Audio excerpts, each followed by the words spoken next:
মহানগৰীৰ দাঁতালপাৰাত অসম গণ পৰিষদৰ যোগদান কাৰ্যসূচী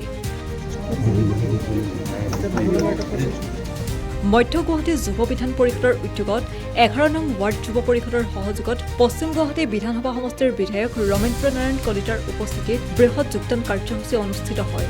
প্ৰায় 2 শতাধিক লোকে অসম গণ পৰিষদ দলত যোগদান কৰে। আজি দঁতালপাৰাৰ আকাশী নগৰত প্ৰায় 200তকৈও অধিক আজি ইয়াৰে বিভিন্ন জাতি জনগোষ্ঠীৰ মানুহে আজি অসম গণ পৰিষদ দলত যোগদান কৰিছে।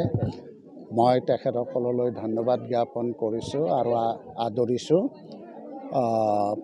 আজি বিশেষকৈ এই বৃহত্তৰ পাহাৰ অঞ্চলৰ যিখিনি সমস্যা আছিল, এই সমস্যাবিলাক পৰ্যায়ক্ৰমে সমাধান কৰাৰ ক্ষেত্ৰত আৰু দলৰ প্ৰতি আমাৰ ৰাইজৰ যথেষ্ট আস্থা আৰু বিশ্বাস আছে আৰু ভৱিষ্যতৰ দিনবিলাকত যাতে আমি সকলোৱে একেলগে এই অঞ্চলবিলাকৰ উন্নয়ন সাধন কৰি অঞ্চলবিলাকক আগবঢ়াই নিব পাৰোঁ, তাৰ বাবে আজি এই আকাশী নগৰৰ 200তকৈও অধিক লোকে আজি অসম গণ পৰিষদ দলত যোগদান কৰিছে।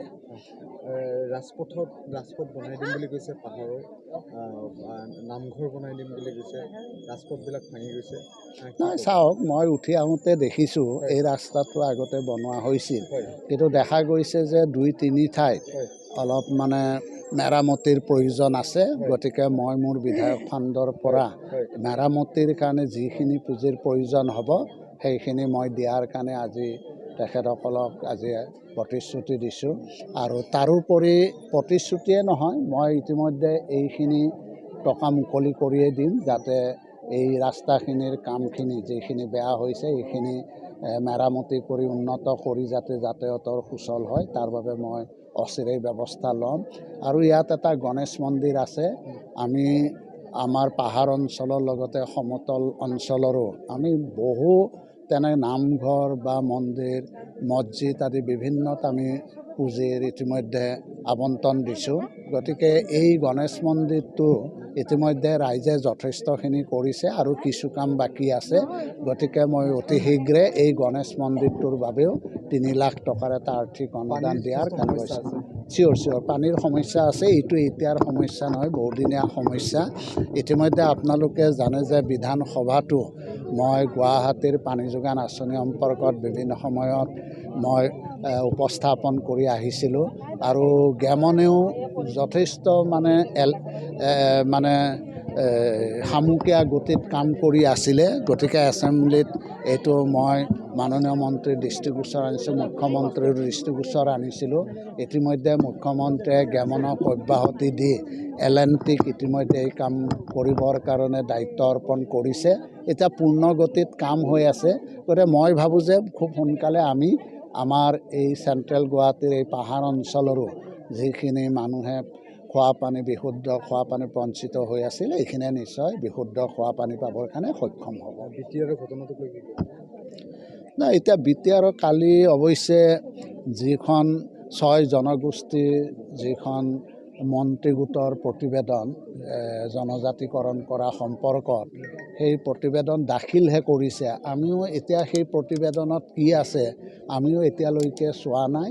আমি সেই প্ৰতিবেদনখন নিশ্চয় চাব লাগিব। আৰু মই দেখিছোঁ যে ওপৰে চাই যিখিনি দেখিছোঁ নিশ্চয় এই প্ৰতিবেদনে নিশ্চয় আমাৰ যি 6 জনগোষ্ঠীৰ জনজাতিকৰণ কৰা সম্পৰ্কত যিটো প্ৰতিশ্ৰুতি প্ৰদান কৰিছিল বিজেপিয়ে, সেই প্ৰতিশ্ৰুতি পালন কৰাত সক্ষম হৈছে। মই ইতিমধ্যে দেখিছোঁ যে 6 জনগোষ্ঠীয়ে ইতিমধ্যে তেওঁলোকে এইটো আদৰণিও জনাইছে। গতিকে মই ভাবোঁ যে যিখিনি আমাৰ জনজাতীয় লোক আছে এই জনজাতীয় লোকসকলৰ যাতে কোনো ক্ষতি নহয়, কোনো যাতে তেওঁলোকৰ স্বাৰ্থত আঘাত নপৰে, তেনেকৈয়ে দেখিছোঁ এই প্ৰতিবেদনখন ওপৰে চাই যিটো দেখিছোঁ যে তেওঁলোকৰ স্বাৰ্থ হানি নহয়।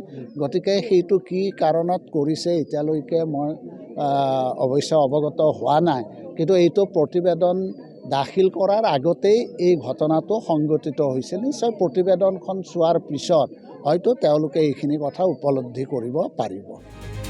গুৱাহাটীৰ পৰা Rima Sharma, news desk report.